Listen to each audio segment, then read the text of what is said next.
안녕하세요. 계속해서 저희들 교회사 미술과 만나다 종교개혁사 이 시대 미술 사조인 르네상스, 매너리즘, 바로크와 함께 살펴보고 있는데, 제가 처음 계획한 총 8번의 주제 가운데 드디어 벌써 마지막 주 8주차 시민 바로크에 왔습니다. 중세가 이제 저물어가는 중세의 황혼, 세계의 신분, 성직자, 그리고 귀족, 평민들 가운데 이제 돈을 많이 벌고 부상하는 부르주아, 신인류 부르주아의 등장으로 시작되는 이제 중세의 황혼부터 해서 르네상스, 종교개혁, 매너리즘, 가톨릭 바로크 살펴봤습니다.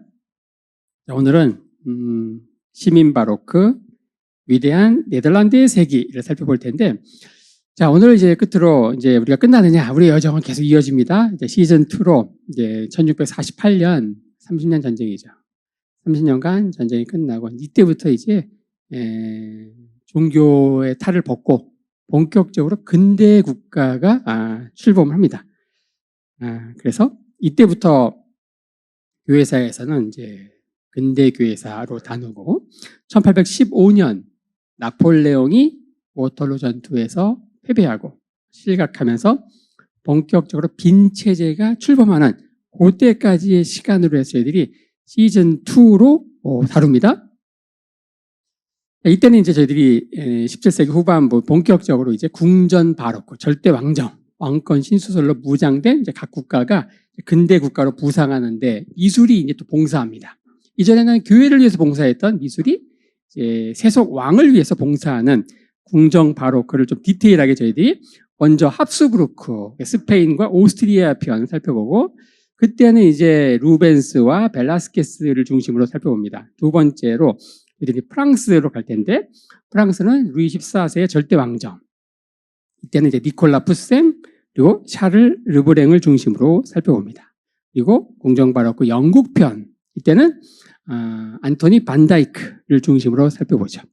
바로크를 위해서 등장하는 또 사조가 이제 로코코라고 합니다. 로코코를 프랑스와 영국을 묶어가지고, 이때 이제 와토, 부쉐, 샤르댕, 프라고나르, 영국엔 윌리엄 호가스 이런 사람들 중심으로 살펴보고, 그리고 오스트리아, 독일 편으로 이어지고요.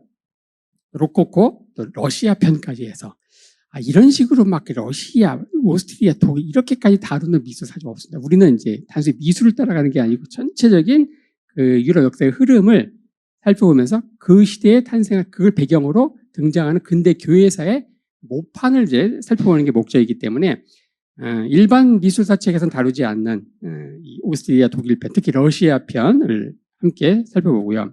그리고 종교개혁의 열매로서 미국이 탄생하잖아요. 미국. 요건 이제 또 집중적으로 살펴볼 필요가 있습니다. 그리고 아주 디테일하게 살펴볼 신고전주의, 프랑스 대혁명, 자크 루이 다비드, 그의 수제자인 도미니크 앵그르를 중심으로 등장하는 이제 신고전주의를 통해서 프랑스 혁명의 흐름을 볼 거고요. 그리고 이제 결론, 1주에서 8주까지 이런 그 결론을 통해서 애들이 근대 교회사, 루터와 칼뱅, 찌빙글리의 종교개혁이 그게 어떻게 펼쳐지는가, 우리가 잘 모르잖아요. 그 흐름들.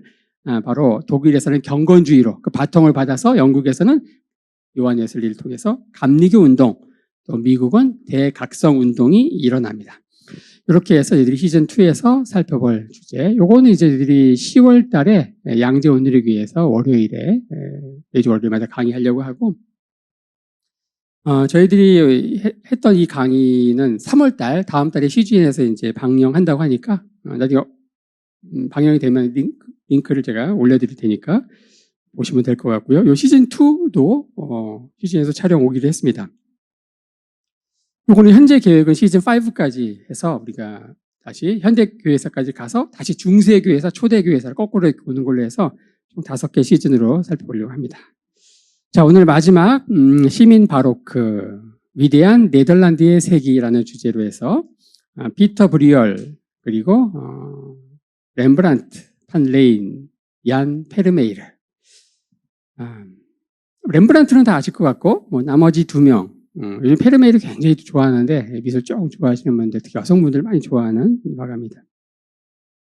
작품이 40여 점이 되지 않는데 한번 이 페르메리의 전 작품을 다 모아가지고 뭐 전시를 한 적이 있나 봐요. 그 네덜란드에서.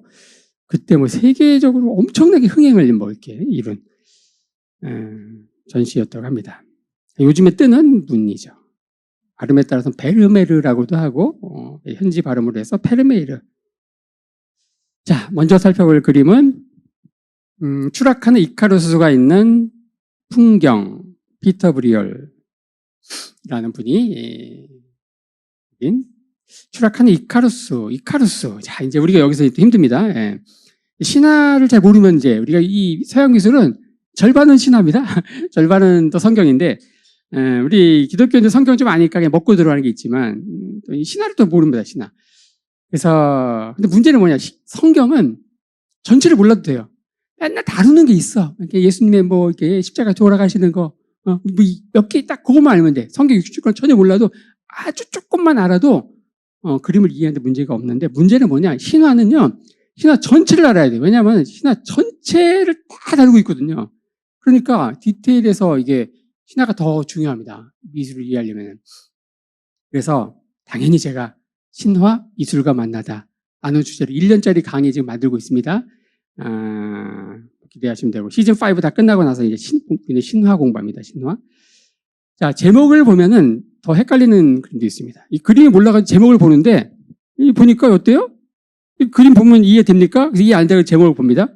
추락하는 이카루스가 있는 풍경. 그러는데, 이카루스가 어디 추락하고 있죠? 일단 우리 이카루스가 누군지 몰라. 그러니까 사실은 더 까막눈이긴 한데, 이게 이카루스에 대해서 아는 사람이 봐도 이 제목을 보면 더 헷갈리는 거예요. 이거 뭐지? 어디 있다는가? 이카루스가. 이렇게 나옵니다.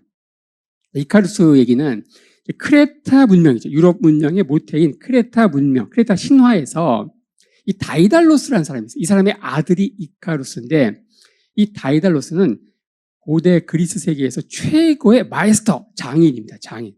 못 만드는 게 없는. 그러니까 신들의 세계에서는 이제 헤파이스토스라고 하는 분이 있어요. 이분이 못 만드는 게 없어. 신 중에서. 바로 그 인간계의 헤파이스토스다. 이 다이달로스가 결국 자기가 만든 미궁, 한번 들어가면 빠져나오지 못하는 미궁의 아들과 함께 갇힙니다. 왜 갇혔는가? 이렇게 막 들어가면 그런 건 이제 신화할 때 본격적으로 할 거고, 안 그러면 오늘 주제 못 합니다. 어쨌든 갇혀. 근데 이제 그 안에서도 이제 맥가이버처럼 빠져나오는데, 밀랍으로 날개를 만들어가지고 탈출을 합니다. 최초로 라이트 형제가 되는 거예요. 비행기 만들어가지고 아들과 함께. 그러고 보니까 이 감옥이 천장이 없었나 봐요, 천장. 우리 남미의 마야 카르텔의 그 두목들이 헬리콥터를 막 탈출하잖아. 아마 그런 거의 원조가 아마 다이달로스 이카루스 부자가 아닌가 싶어요. 밀랍으로 만들었으니까 이제 아들에게 경고를 합니다.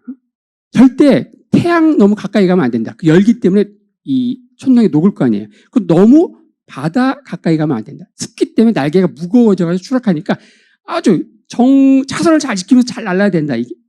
그래서 이게 이제 과유불급, 중용의 교훈을 가르칠 때 서양화에서 굉장히 자주 등장하는 주제가 여기 이카루스의 추락. 우리로 얘기하면 추락하는 데는 날개가 없다. 뭐 그런 거 있잖아요. 그런 거 다룰 때 아주 자주 그려지는 그림입니다. 일반적인 이카루스 그림이 이래요. 자, 어때요? 옆에 아버지가 있습니다. 아버지 날개는 괜찮은데 아들 날개는 이미 어때요? 다 녹았어. 손동이 다 녹아가지고 떨어지고 있고, 아버지도 어떻게 할 수가 없죠. 아버지의 경고를 무시한 거야. 보통 루벤스 그림처럼 이렇게 그려지는데, 어때요? 여기는 추락하는 이카루스가 있는 풍경인데 어디에 있습니까? 바로 이게 브리얼 그림의 특징이에요. 숨은 그림 찾기 같은 거예요. 어디에 있냐면요, 왼쪽 하단에 빠져가지고 허우적거리는 발 보이세요? 발 여기 있잖아요. 여기 보이세요? 이런 식으로 그립니다. 이런 식으로. 추락이 너무 빨라가지고 신이 추락했는데 사람들은 다 저마다 자기 일 하고 있어. 어부는 물고기 잡고 있고, 목동은 양 치고 있고, 또 농부는 씨 뿌리고 있고. 추락이 너무 빨라가지고 신은커녕 전혀 관심의 대상도 되지 않는. 그래서 어떤 분은 그래요. 추락하거나 말거나 이카루스다. 이렇게 제목을 바꿔야 된다. 그런 얘기도 하는데 어쨌든 이 브리얼은 당대 최고의 풍속 화가로서 신화, 종교, 역사적 주제를 일상의 근거에서 그린 것으로 유명합니다. 이 다른 그림에서도 이런 식으로 종교적, 역사적 사건을 다루고 있는데 다음 그림도 한번 보겠습니다. 자, 세례요한의 설교. 그러면 세례요한과 또 세례요한이 가리키는 저분이 바로 메시아다. 예수님을 찾을 수 있어야 되는데 여기서도 우리가 누가 세례요한인지 누가 예수님인지 찾기가 힘듭니다. 또 숨은 그림 찾기를 해야 되는데 자, 찾기 힘드니까 제가 또 힌트를 드리겠습니다. 여기 있잖아요. 여기에 세례요한이 있고 요한이 딱 가리키는 예수님이 여기 있습니다. 그렇죠? 이런 식으로 그리는 거예요. 세례요한도 예수님도 이렇게 숨어 있어. 요단강은 어때요? 여기 요단강 있죠? 이 요단강이 아닙니다. 요거는 당시 이제 요 플랑드르, 네덜란드, 벨기에가 있는 플랑드르 지역의 강이에요. 뒤에 있는 이 풍경도 다 아는. 지금 뭐 하는 상황이냐, 이게. 당시 스페인, 펠리페 2세가 가톨릭의 이제 보루 역할을 하면서 이제 종교개혁이 막 들불처럼 퍼지는데 내가 이제 가톨릭의 보루다 하면서 이제 개신교들을 박멸하고 바퀴벌레 잡듯이 다 그냥 색출하고 그런 상황이었는데 자기의 영지인 네덜란드 여기에 개신교도들이 막 늘어난다고 하니까 종교 박해를 엄청나게 합니다. 이때 개신교도들이 성 밖 숲속에 숨어서 몰래 예배드리는 장면을 가지고 제목은 세례요한의 설교. 당시 시대의 상황을 종교적으로 묘사한 그림이라고 할 수 있죠. 이 그림이 그려진 같은 해에 과격파 칼뱅주의자들이 결국 폭동을 일으킵니다. 성상 파괴 운동. 그래서 안트베르펜 성당에 뭐 이런 조각들, 성화 이런 거 다 때려부셔. 이러면서 이제 그게 정면 충돌되면서 결국 펠리페 반란 진압에 나서게 되죠. 4월의 개종이라는 작품을 보고 있습니다. 다 비슷한 흐름으로 제목을 가지고 도저히 이해할 수 없는, 여기서도 우리가 사울을 찾기가 힘듭니다. 잘 보면은 말에서 떨어져 가지고 허우적거리는 한 남자를 볼 수 있습니다. 부활하신 예수님을 만나가지고 떨어진 사울의 계정이 이제 숨은 그림 찾기처럼 그렇게 그려져 있죠.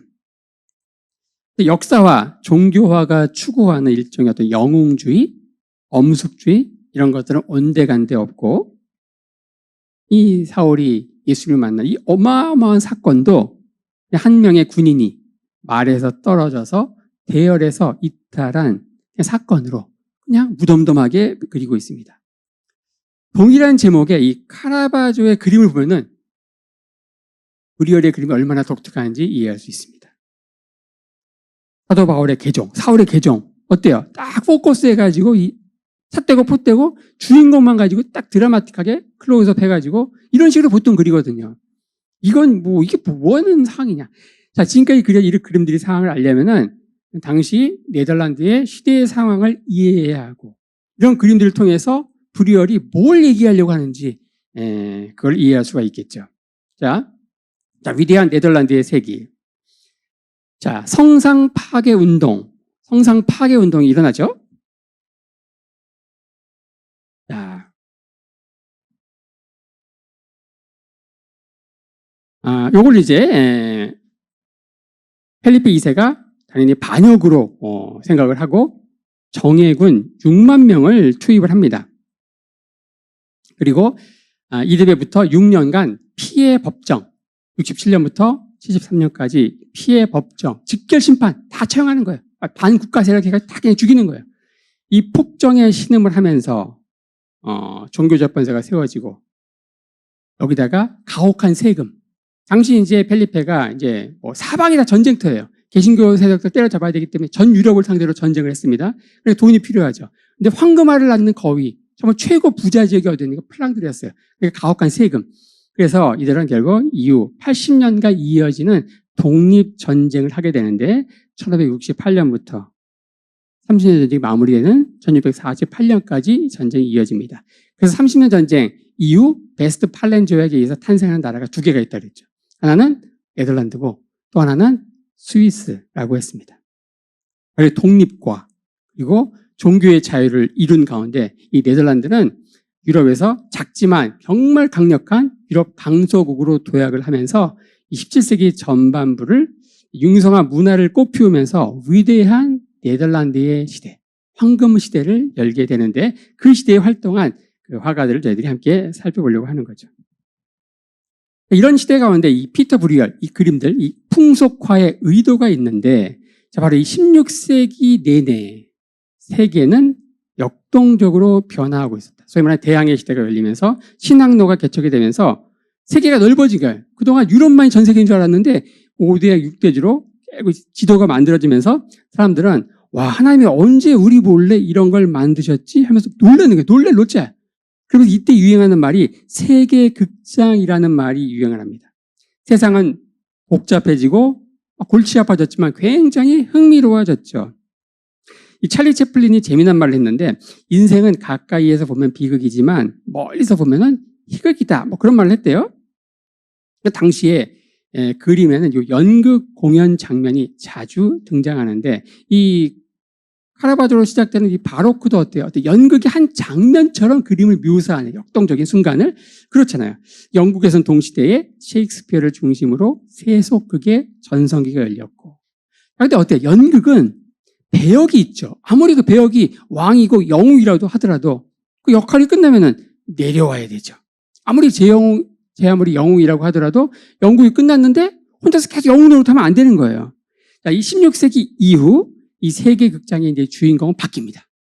신도, 과거에는 신을 그리고 영웅을 그리고 했지만 어때요? 16세기 이후 주인공은 민초들이다. 이 민초들, 이들을 그림의 주인공으로 묘사하는 피터 브루열 풍속화의 의도가 바로 이런 것이다. 지금 보시는 이 농부들의 결혼식은 피터 브루열의 최고 작품, 대표작이라고 할 수 있는데 결혼식 이후에 뒤풀이하는 장면을 보고 있습니다. 당연히 뒤풀이니까 그럼 결혼식 그림도 있겠죠? 바로 웨딩 댄스라고 하는 결혼식, 바로 요 그림과 함께 쌍으로 그려진 웨딩 댄스를 보고 있습니다. 이 그림을 보면 막 신나게 춤을 추다가 즉석에서 입맞춤도 하고 그런 장면인데 당시 상황은 굉장히 삶은 팍팍하고 착취로 인해서 삶은 피폐했지만 그래도 민초들의 삶은 굴러가고 있다. 그런 생각합니다. 우리 임진왜란이 있고 또 얼마 지나지 않아서 병자호란이 있고 얼마나 우리 이 조선 이 반도가 유린됐어요. 그런 가운데서도 민초들은 또 살아가지고 계속 역사가 이어지는 거예요.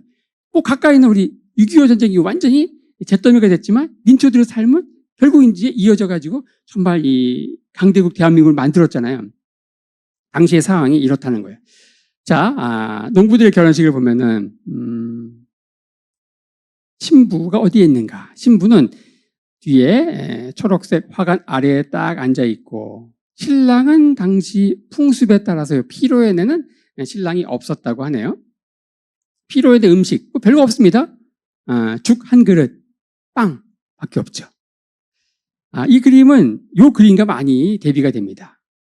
파울로 베로네스의 가나의 결혼이라고 하는 요 그림이 여러분들 루브르 가면 모나리자를 보잖아요. 전부 모나리자를 보는데 모나리자가 가면 놀라는 게 뭐냐면 생각보다 너무너무 작다는 거예요. 작죠? 근데 그 바로 뒤에 루브르에서 가장 큰 그림이 있습니다. 가로 10m, 세로 7m에 70평방미터니까 거의 몇 평 아파트니까 한 20평대 실평 아파트 그림의 크기의 그림, 가장 큰 그림이 뒤에 있는데 모나리자만 보고 이 그림을 안 보고 그냥 가는 경우가 많은데 어쨌든 요 베로네스의 가나의 혼인, 가나에서 물을 포도주로 바꾸는 그 기적을 이제 그린 작품인데 어때요? 음식은 많지만 아무도 이 음식을 먹고 있는 사람은 없죠. 성찬식의 전례, 아무도 음식에 손을 대고 있지 않다. 하지만 이 그림은 어때요? 음식을 먹고 있습니다. 그저 죽 한 그릇이라도 알뜰히 나누는 세계 극장의 주인공인 민초들을 그리고 있다. 기적은 없지만 민초들을 통해서 영웅을 통해서 신의 기적을 통해서 세상이 돌아가는 게 아니고 바로 그 민초들을 통해서 세상이 굴러가는 것이다. 그리고 어른들은 굶어도 아이들은 먹이고 있죠. 아이들을 먹여야 돼. 나는 굶더라도 아이들은 먹여야 돼. 그래야만 이 세계 극장에서의 삶이 지속될 수 있는 유일한 방법은 미래 세대를 키우는 것이다. 뭐 이런 것들을 이제 그림을 통해서 메시지를 담고 있습니다. 피터 브리얼은 지금의 벨기에에 있는 안트베르펜에서 활동한 이 농민 화가라고 합니다. 그는 각자의 위치에서 맡은 소임을 성실하게 해내는 평민들, 나아가 저 밑바닥 민초들의 삶을 그리고 있는데, 이것은 근면한 일상을 통해서 천국에 이룰 수 있다라고 하는 당시 칼뱅파 핵심 교리를 그림으로 시각화한 것이다, 이렇게 볼 수 있습니다. 이 직업을 영어로 뭐라고 하냐면 vocation, job이라고 하지 않고요. 기독교인들은 이 vocation이 뭡니까? 소명이라고 하죠. 보컬, 목소리, 하늘의 소명. 내가 이제 하는 이 일이, 과거에는 그 성직자만 이게 어때요? 성직자만 거룩한 일이었는데, 이 칼뱅파로 대표되는 이 개신교에서는 뭐 만인 제사장, 자기가 하는 직업이 하나님의 소명이다. 그러한 그 메시지를 그림을 통해서 이렇게 나타내고 있다. 이 브리얼의 그림은 굉장히 유쾌한 분위기를 물씬 풍기고 있지만 사실은 시대는 지극히 암울했다. 마치 우리나라 1919년 3.1운동하는 그런 암울한 그런 상황에서 이렇게 유쾌한 그림, 이런 가운데 민초들은 여전히 살아있고 꿈틀거리고 있다. 이런 것들을 이제 보여주고 있습니다. 성상 파괴 운동이 1566년 일어나고 그 이후에 피해 법정이 6년간 이어지는 가운데 브리얼도 자신의 그림으로 인해서 가족들에게 해가 될 것 같아가지고 죽기 전에 내 그림을 다 태워버려라. 그 정도로 살려버리는 상황에서 이런 그림을 그렸다는 거예요. 당시 플랑드르 지역은 전운의 먹구름이 드리웠는데 1556년 카를 5세 바로 합스부르크 제국 최전성기를 이끌었던 이 카를 5세가 죽고, 근데 이제 죽으면서 자기 동생 페르디난트에게 오스트리아 쪽을, 그리고 아들 펠리페에게 이 스페인 쪽을 이제 나눠주면서 이 합스부르크 가문이 분리가 되죠. 그래서 오스트리아계 합스부르크, 스페인계 합스부르크 이렇게 나뉩니다. 이런 가운데 우리가 살펴보려고 하는 이 플랑드르 지역, 카를로스의 영지 가운데 가장 부유한 지역, 황금알을 낳는 지역이라고 하는 이 플랑드르 지역은 아들에게, 동생보다 아들을 펠리페에게 줍니다. 가장 알찬 식민지였고 이 지역이 바로 어때요? 여기 카를 5세가 죽기 전에 통치했던 영지, 거의 뭐 최초의 해가 지지 않는 제국이다, 그런 얘기 했습니다. 신대륙도 있고 유럽에서 대부분 색깔 있는 지역이 다 여기입니다. 이런 가운데 죽고 나서 아들 펠리페에게 준 지역이 여기예요. 그러니까 지금 있는 스페인과 포르투갈 전체, 그리고 남부 이탈리아, 그리고 밀라노 지역, 그리고 여기 부르고뉴, 그리고 여기 플랑드르, 요 지역. 플랑드르가 누구? 바로 지금 살펴보려고 하는 스페인 통치자인 펠리페 2세의 영지였다라는 거죠. 카를 5세는 그래도 본인이 이 플랑드르 출신이에요. 플랑드르, 겐트, 지금도 벨기에 지방이죠. 겐트 출신입니다. 그래서 이분도 독실한 가톨릭이지만 자기의 고향이기 때문에 그곳에서 개신기도가 있지만 그래도 최소한의 밀당을 했습니다. 그러니까 무대뽀로만 밀어붙이지 않았어요. 하지만 펠리페 2세는 스페인에서 태어나서 스페인을 평생 벗어나지 않은 자랑스러운 스페인의 건아야.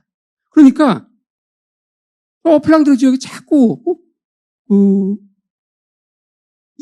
이교인 개신교를 믿는 그들은 그저 말 안 듣는 식민지에 불과했고, 멀리서 이제 가혹한 과세와 종교 재판소를 통해서 개신교에 대한 광적인 탄압을 이제 하게 됩니다.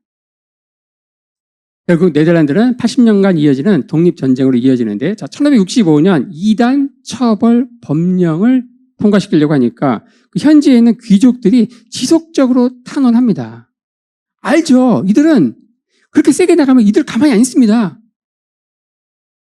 오히려 뭘로 막을 거, 뭘로 못 막는 그런 상황이 발생합니다. 계속 지속적으로 탄원을 하죠. 하지만 거부권.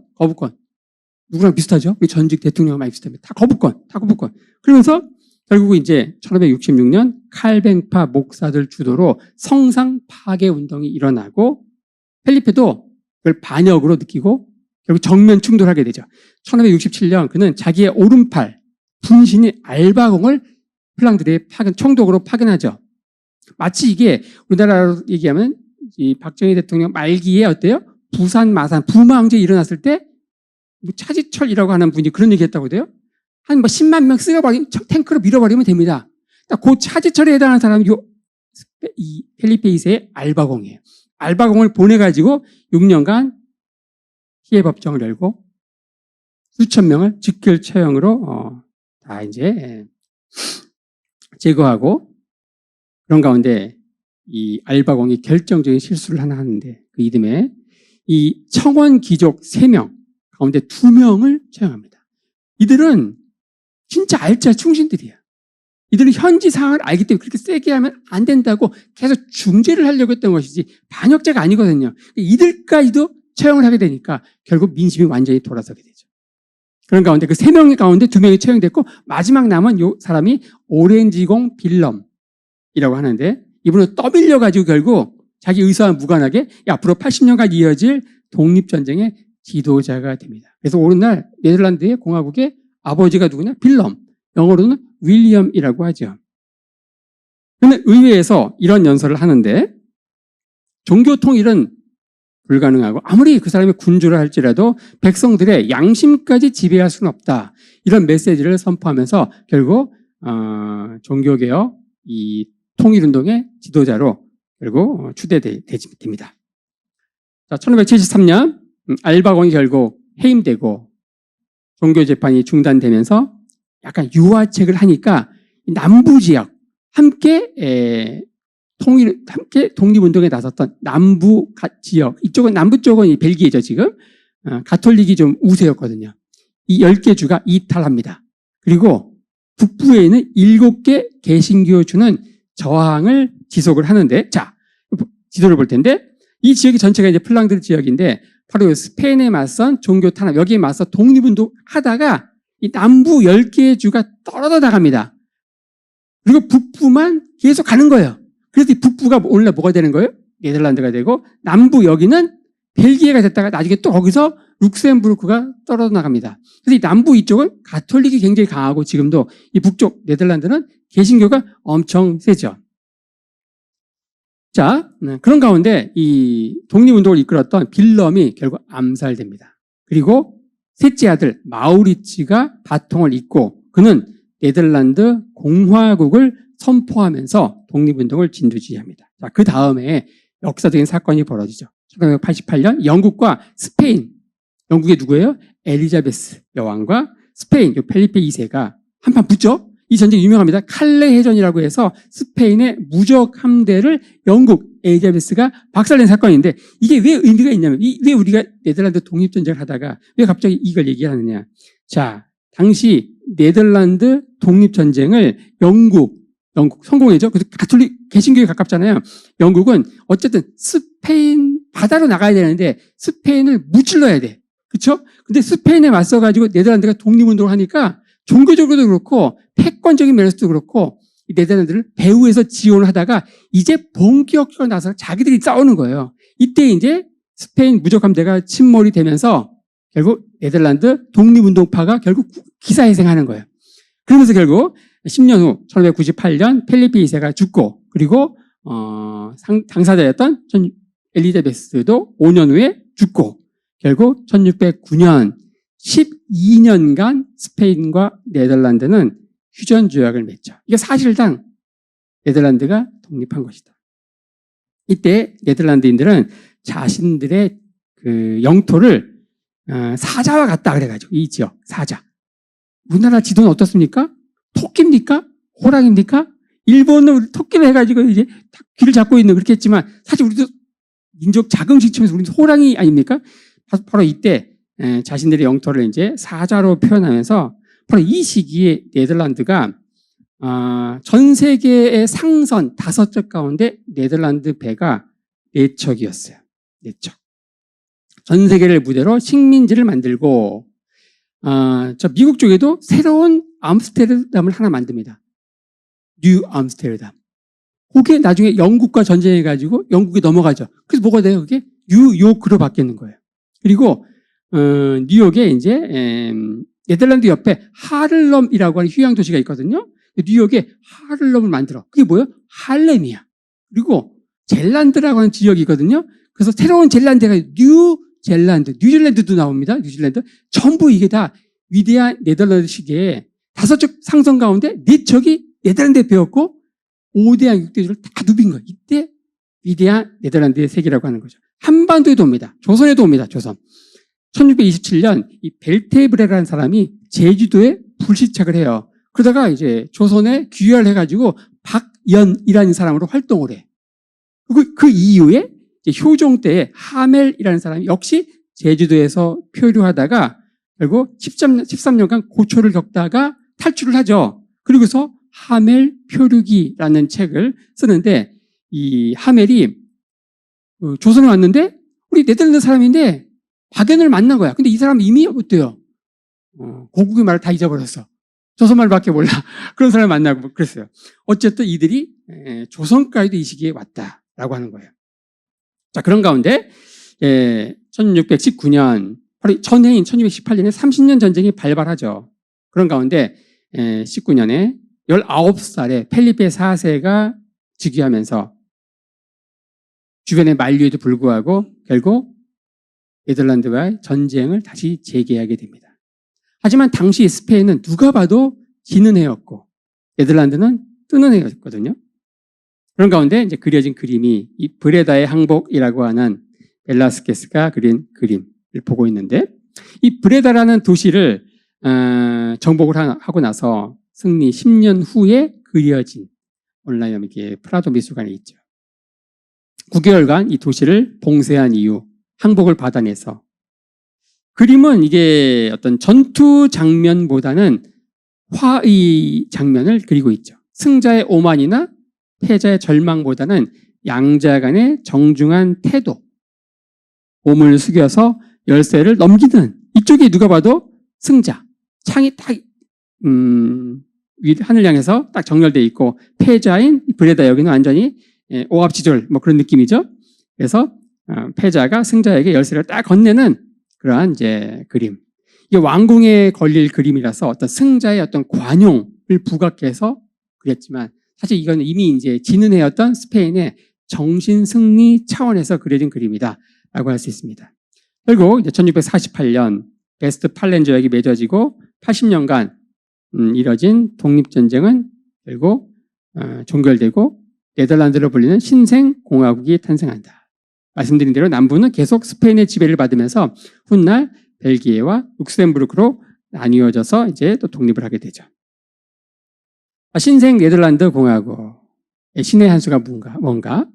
자, 플랑드르 지역의 항구 도시 발전사를 볼 필요가 있는데, 자, 브리에를 거쳐서 안트베르펜을 거쳐서 암스테르담 이렇게 이어지는데 지도 함께 보겠습니다. 바로 이 지역은 이제 벨기에, 룩셈부르크고 여기 네덜란드예요. 제일 먼저 발달한 항구 도시가 어딘가요? 브리에. 그 다음에 안트베르펜, 영어로는 앤트워프라고 합니다. 안트베르펜. 여기서 활동한 사람이 누구냐? 나중에 살펴볼 루벤스라고 하는 화가고. 그 다음에 이제 요 암스테르담. 그 로테르담, 여기가 이제 에라스무스, 우리 한번 배웠죠? 에라스무스가 태어난 곳입니다. 자, 브리에를 거쳐서 안트베르펜을 거쳐서 암스테르담으로 네덜란드 지역에서 항구 도시의 패권이 이전하는 역사를 이제 볼 필요가 있는데, 자, 우리가 이제 살펴보는 이 시기, 네덜란드의 수도잖아요. 암스테르담이. 17세기 초에 이 암스테르담은요, 작은 어촌이었어요. 인구 3만밖에 안 됐는데 이 독립운동을 하면서 인구 20만으로 순식간에 늘어납니다. 이것은 바로 위트레흐트 조약이라고 1579년 함께 독립운동에 싸우다가 남부 10개 주가 결국 타협을 하고 이탈하잖아요. 북부 7개 주만 계속 못 먹어도 독립운동을 계속 가는 거예요. 이 위트레흐트 조약. 이때 선포된 게 뭐냐? 이 북부 우리 7개 주는 연합해서 끝까지 간다. 끝까지 싸운다. 이게 중요한 게 아니라 그 다음 게 중요해. 우리가 세울 이 나라는 앞으로 종교의 자유를 보장한다. 이거예요. 당시 대부분의 이 칼뱅파, 절대 다수가 칼뱅파였거든요, 여기는. 그러면 우리도 칼뱅파를 국교로 하는 국가를 만든다. 이렇게 해야 되는데, 그렇게 해야 될 것 같은데, 당시 독립운동을 이끌던 지도자였던 빌럼이 절대 안 된다. 종교의 자유를 선포해야 된다. 빌럼의 설득에 의해서 결국 이렇게 결정을 했고, 이것은 신생 네덜란드 공화국 발전의 신의 한 수, 결정적 한 수가 됐다. 왜냐? 당시 박해받는, 유럽 대륙에서 박해받는 개신교도들이 전부 어디로 왔어요? 전부 암스테르담. 이들은 떠나도 당장 먹고 살려면 뭘 해야 돼? 기술이 있어야 돼. 기술자들, 돈 많은 상공인들 전부 이 개신교도였는데 이들이 전부 네덜란드로 몰려오면서 네덜란드는 인구 3만에서 20만으로 인구가 늘어나는 게 중요하지 않죠. 난민만 와가지고 안 되잖아. 여러분들 그 시리아 난민 받아가지고 20만 되는 게 중요한 게 아니에요. 전부 한가닥하는 일당백하는 상공인들이 몰려온 거예요.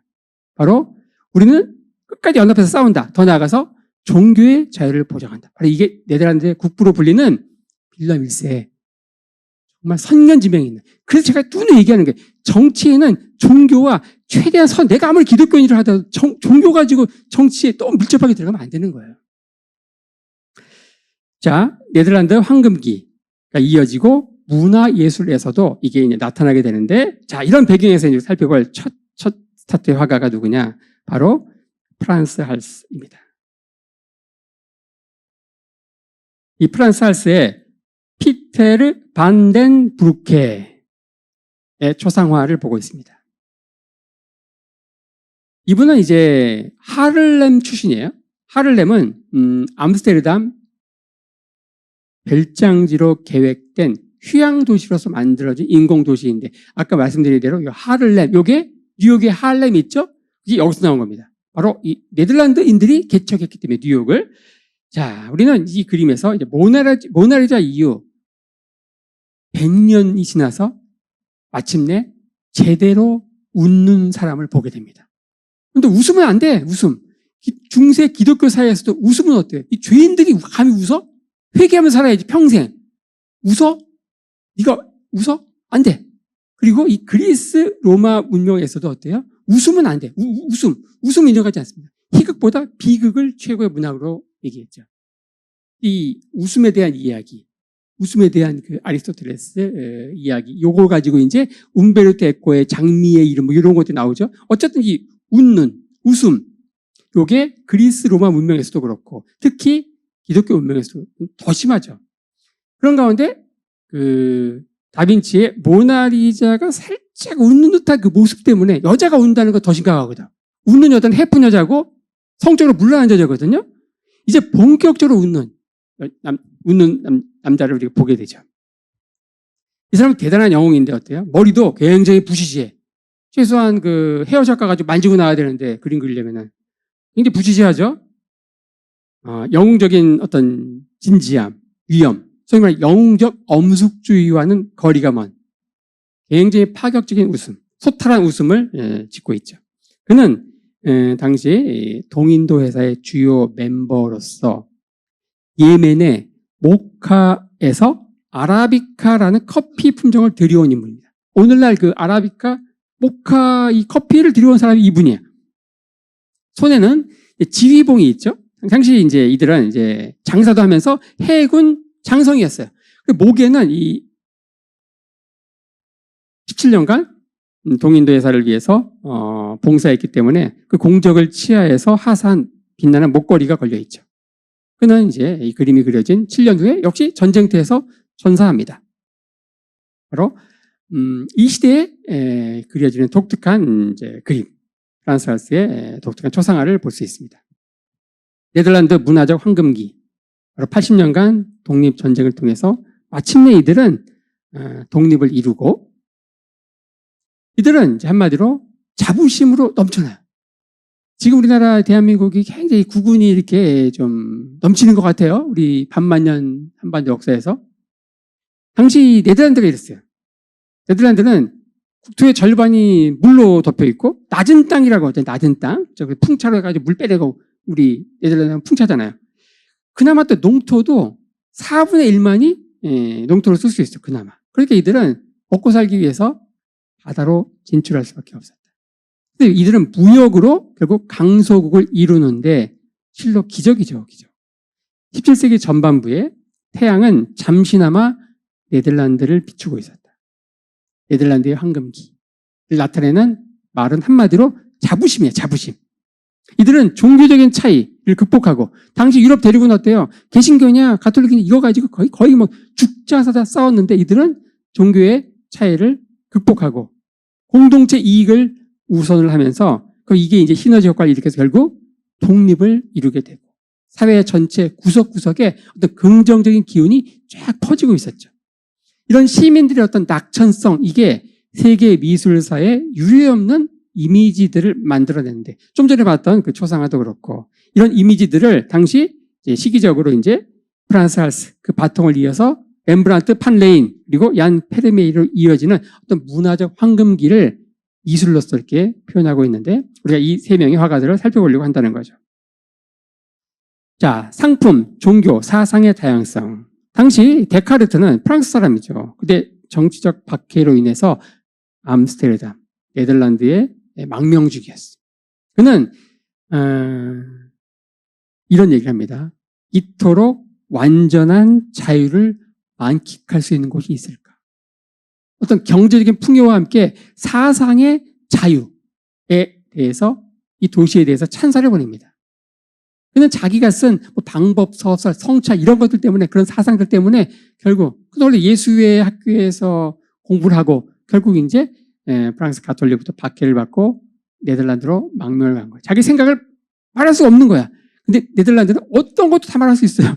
그렇죠? 경제적 풍요와 함께 사상의 자유에 찬사를 보내고, 이곳은 당시 1602년 동인도 회사가 만들어지고 세계의 창고 역할을 하면서 네덜란드에 온갖 진귀한 물건들이 네덜란드에 다 모이는 거예요. 상품의 다양성, 또 종교의 다양성, 사상의 다양성이 있는 유일한 국가였다라는 것이죠.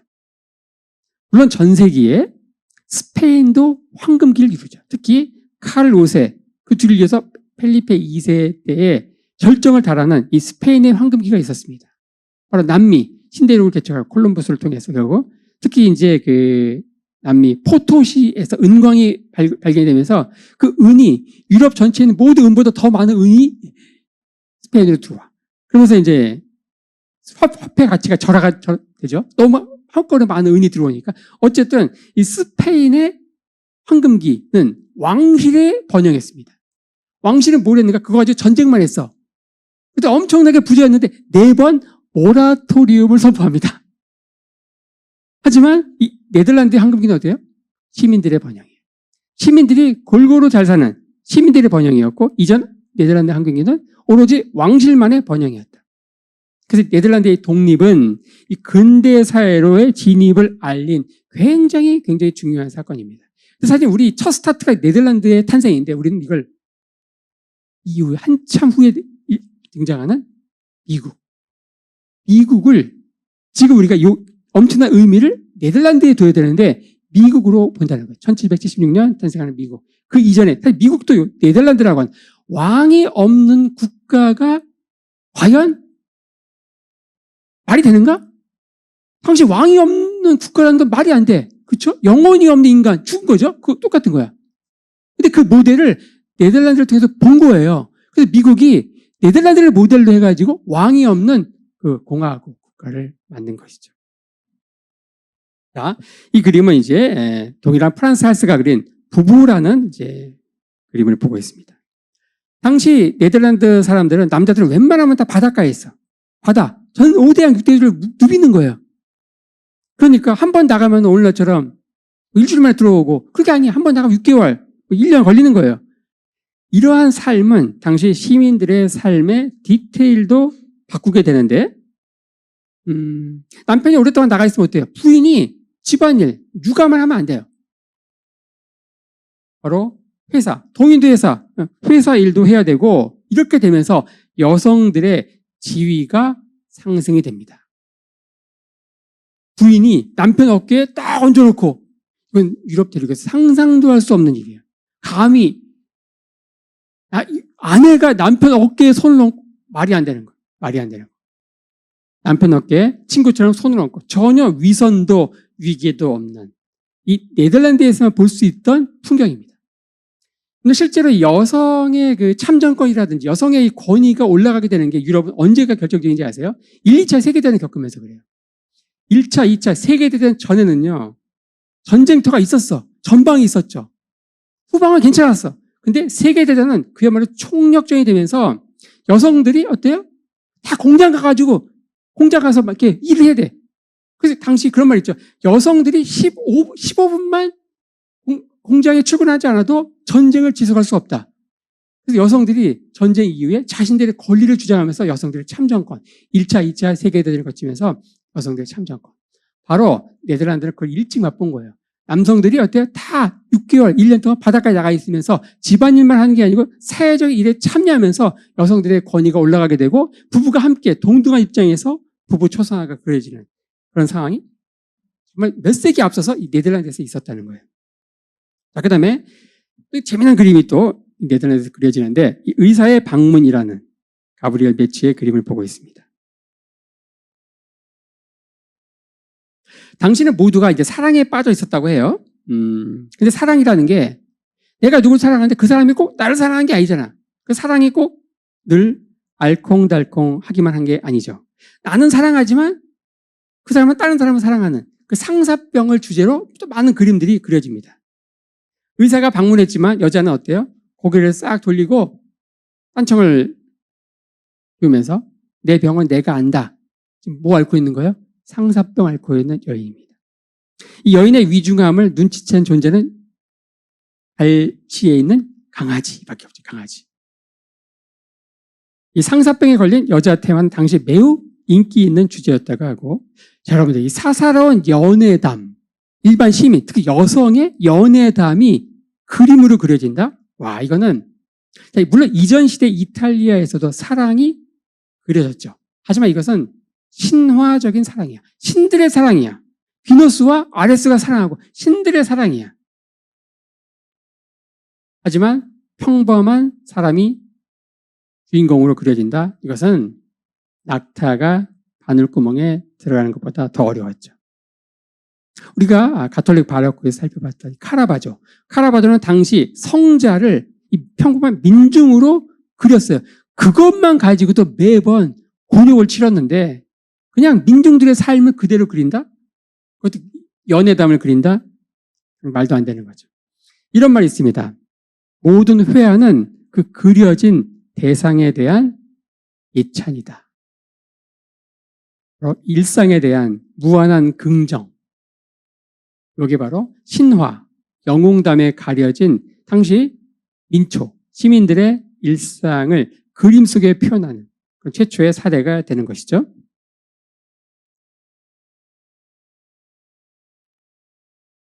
자, 민병대 초상화를 보고 있습니다. 프란스 할스의 그림을 이제 계속 보고 있습니다. 민병대.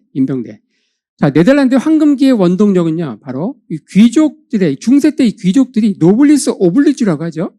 바로, 피를 흘리고 다 싸우는 거예요. 전쟁이 일어나면은. 그래서 그거에 대한 피에 대한 대가로 주어지는 게 귀족으로서의 특권입니다. 근데 이 귀족들의 노블리스 오블리주를 능가하는 당시 이 전쟁에 참여했던 그 지도층의 헌신, 근데 종교를 초월한 단합, 이런 것도 있었습니다. 이런 가운데 독특한 초상화가 탄생하는데 바로 집단 초상화가 나오죠.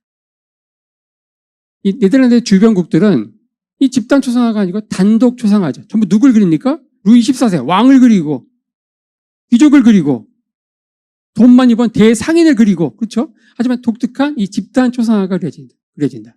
이들은 전부 민병대였어요. 독립운동 때 함께 독립운동에 기여했던 이 자경단들이야.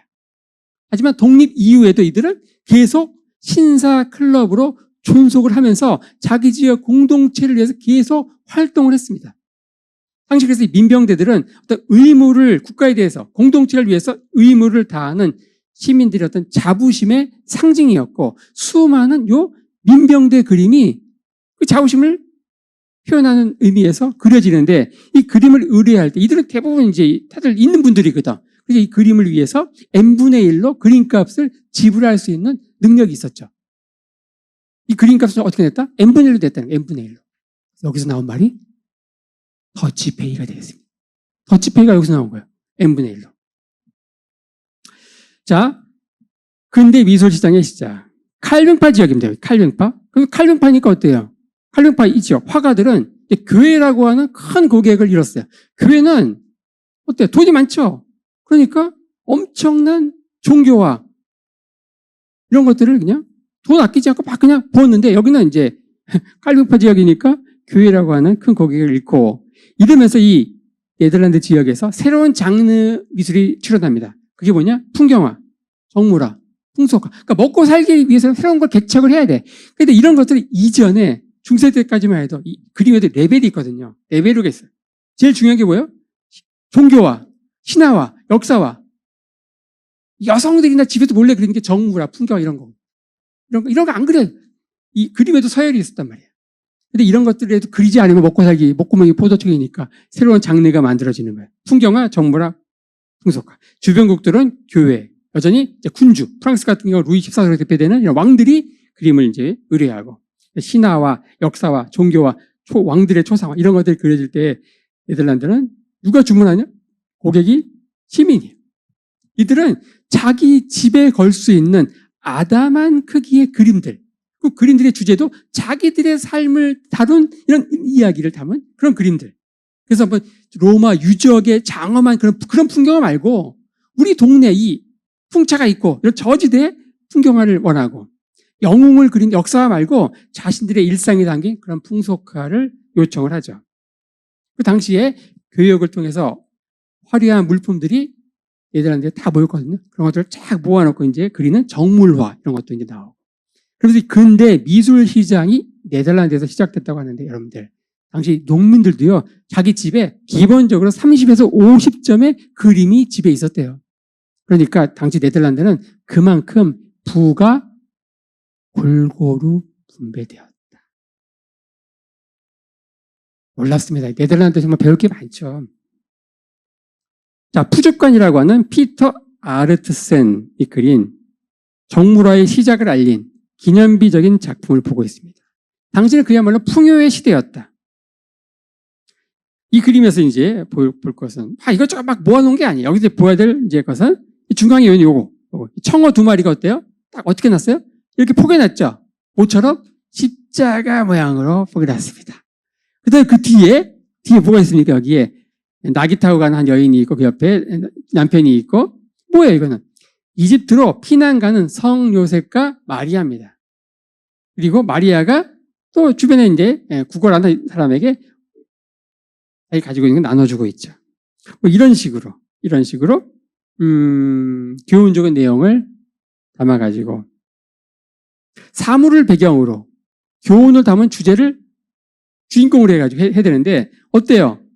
이게 주제인데 주제는 싹 들어가 있고 배경이 드러나 있는 굉장히 독특한 그림. 이러면서 정물화이지만 그 안에서도 나름 교훈, 메시지를 담고 있는 새로운 미술은 보통 처음에 조심스럽게 좀 불완전한 상태에서 등장하는데 정물화는 처음부터 완성도를 완전히 갖추고 이렇게 혜성처럼 등장했다. 자, 정물, 바니타스라고 하는 스탠베이크의 그림을 보고 있습니다. 이들은 처음에 일상적인 소재를 그렸는데 나중에는 어때요? 이들이 이제 막 황금 시대를 열면서 정말 진귀한 물건들이 네덜란드로 다 모이는 거야. 그리고 그런 것들을 본인이 사죠. 그러니까 자기가 갖고 있는 온갖 사치품 이런 것들을 총 출동하는 거야. 우리도 인스타에 그렇잖아요. 딱 해가지고 이제 무슨 뭐 이렇게 삼각별 있는 그 차 그 키에다가 딱 커피 마시는 이런 거 올리고 하잖아요. 그게 다 그런 심리거든요. 이 정물화 여기에 자기가 갖고 있는 온갖 그 사치품을 다 같이 모아놓는데 문제는 뭐냐? 여기 칼뱅파 지역이거든. 그러니까 온갖 진귀한 물건에 대한 막 그냥 샤넬도 갖고 싶고 루비통도 갖고 싶고 막 그렇잖아.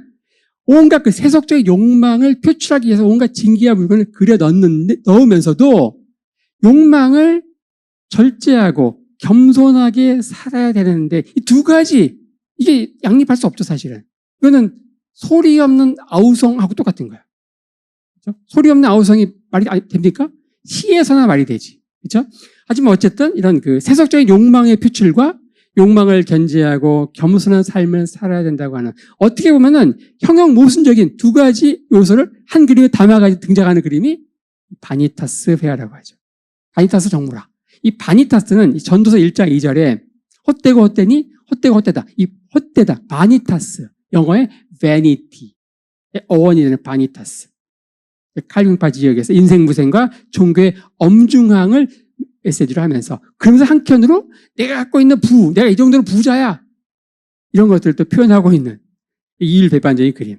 여기에는 해골과 속이 텅 비어있는 고둥 그리고 다 꺼진 램프 이런 것들은 영혼이 떠나고 껍질만 남아있는 육체를 그리고 책, 악기, 술병 이런 것들은 세속적인 즐거움을, 그리고 호련히 비치는 빛을 통해서 마치 종교화의 느낌을 표현하고 있죠. 이걸 이제 이 네덜란드 지역에서 탄생한 바니타스 정물화다. 그래서 이 바니타스, 이것은 이 사소하고 시시한 정물을 그린다고 하는 조롱에서 나름 그래도 메시지가 있는 그림이다. 자기를 변호하기 위해서 등장하는 그림이 바니타스 정물화다. 우리가 너무 잘 아는 고우의 이 해바라기도 어때요? 이 바니타스 느낌이 있습니다. 이 해바라기 가운데 상당수가 어때요? 이미 다 시들어졌어. 이런 것들, 이 싱싱한 해바라기만 그린 게 아니에요. 바로 이 바니타스 회화 느낌으로 같이 그려진 그림이 또 해바라기라는 것이죠. 이 네덜란드는 세계 최초로 증권거래소가 탄생했는데 초기 자본주의 발전 과정에서 당연히 탐욕스러운 부작용이 드러나기도 합니다. 당시 데카르트는 1628년부터 암스테르담에 체류하면서 방법 서설을 썼는데 나중에 결국 금서로 지정이 되죠. 근데 이것을 모든 가능성의 집합소다, 지구상 사람들이 바라는 상품과 물건을 모두 갖춘 곳이다, 이렇게 표현을 했고, 이때 여기서 네덜란드에서 소유의 문제가 부각이 됩니다. 그래서 이들은 아마 이 데카르트의 말을 바꿔가지고 나는 소유한다, 고로 존재한다, 이런 가치관 가운데 살았을 것이다, 이렇게 얘기를 하는데, 당시 이 암스테르담에 세계 최초의 증권거래소가 탄생하면서 전업으로 활동한 펀드 매니저가 1000명 이상 있었다고 합니다. 증권거래소는 오전에만 열렸다고 하는데 장이 닫았지만 계속 거래합니다. 오후에는 담광장에서 개별적으로 거래하고 저녁에는 술집에서 거래하고 이렇게 24시간 거래했다고 하죠. 얀데하임이라고 당시 꽃그림으로 유명한 화가인데, 이 꽃그림에는 반드시 중앙에 하이라이트가 있어요. 그게 뭐냐? 흰 바탕에 붉은 줄을 갖고 있는 이 튤립. 이 튤립, 이걸 뭐라고 하느냐? 셈페르 아우구스투스라고 합니다. 어떻게 보면 꽃 이름에 황제 이름이 들어가요? 아우구스투스. 여러분들이 아는 그 아우구스투스. 바로 일반 그 네덜란드는 단색이죠. 하지만 이렇게 흰색이 빨간 무늬가 들어가 있는 요게 이제 그 모자이크 바이러스에 감염된 변종이에요. 당시에 몰랐죠. 변종입니다. 어쨌든 이게 단색 튤립에 비해서 희귀종이라서 굉장히 가격이 나갔는데, 이 튤립은 원래 어때요? 파미르 고원에서 자라는 야생초였는데 오스만 터키를 통해서 네덜란드로 들어왔다가 나중에 1630년대 그 유명한 튤립 광기. 그래서 요 셈페르 아우구스투스라고 요거를 사야 돼요. 요거. 근데 요게 이미 이렇게 핀 것을 사면 너무 비싸니까 구근은 이제 요게 이렇게 필지 안 필지 모르죠? 하지만 필 걸 생각하고 구근을 거래합니다. 구근은 좀 싸죠? 요즘으로 얘기하면 뭐예요? 선물 거래가 시작이 됩니다. 선물 거래. 선물 그러는데 뭐 크리스마스 선물 이렇게 이해하시면 대화가 안 됩니다. 그 선물 아니에요, 이거. 자, 선물 거래로서 구근 거래를 하는데 이 구근이 처음에 500만 길더였는데 이게 4년 만에 1만 길더로 20배가 됩니다. 4년 만에. 근데 당시 배 한 척 값이 500길더였는데 이 구근 하나가 1만 길더였으니까 말이 안 되는 거죠. 그게 셈페르 아우구스투스는 그럴 수도 있지만 아닐 수도 있는 완전히 광풍이었죠. 이게 이제 결국 가격 폭락에 의해서 파산자들이 속출하고 막 그렇습니다. 자, 지금까지 해서 우리가 네덜란드 바로크 전반부 강의를 한번 살펴봤고요. 10분 쉬고 또 계속 이어서 하겠습니다.